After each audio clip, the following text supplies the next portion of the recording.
నమస్తే అండి.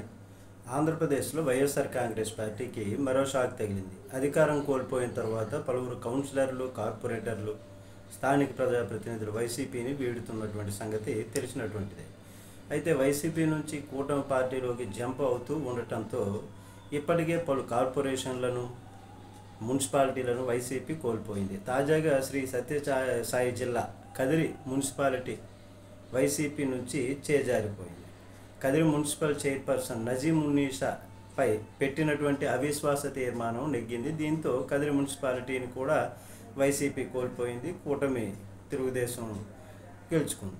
అయితే బుధవారం అవిశ్వాస తీర్మానం ప్రవేశపెట్టారు. దీనికి ఒక 25 మంది కౌన్సిలర్లు హాజరు అయ్యారు. చైర్పర్సన్తో పాటు వైసీపీ నుంచి 11 మంది కౌన్సిలర్లు గైరు హాజరయ్యారు.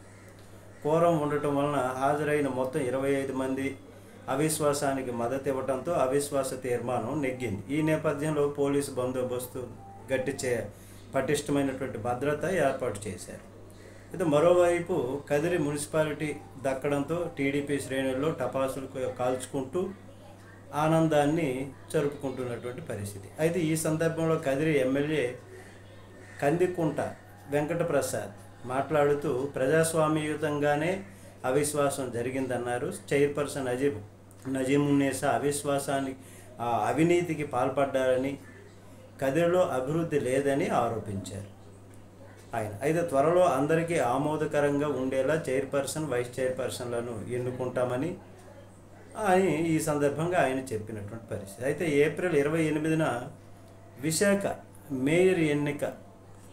మేయర్ పదవికి ఎవరు నిర్ణయిస్తారు అనేటటువంటిది తెలియాల్సి ఉన్నది. అయితే విశాఖ మేయర్ గొలగాని హరివెంకట కుమారి పైన పెట్టిన అవిశ్వాస తీర్మానం ఇటీవల నెగ్గింది తెలుగుదేశం కూటమి. దీంతో ఆమెను మేయర్ పదవి నుంచి తొలగిస్తూ ఏపీ సర్కారు మంగళవారం ఉత్తర్వులు జారీ చేసింది. తక్షణమే ఆదేశాలు అమలులోకి వస్తాయని అందులో పేర్కొంది.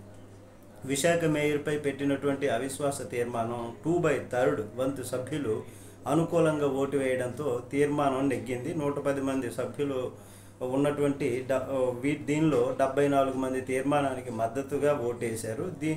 దీంతో అవిశ్వాసం నెగ్గగా మేయర్ పదవి నుంచి హరివెంకట కుమారిని తొలగిస్తూ ఏపీ పురపాలక పట్టణాభివృద్ధి శాఖ నోటిఫికేషన్ జారీ చేసింది. మరోవైపు విశాఖ మేయర్ పదవికి ఏప్రిల్ 28న ఎన్నిక నిర్వహించనున్నారు. నమస్తే.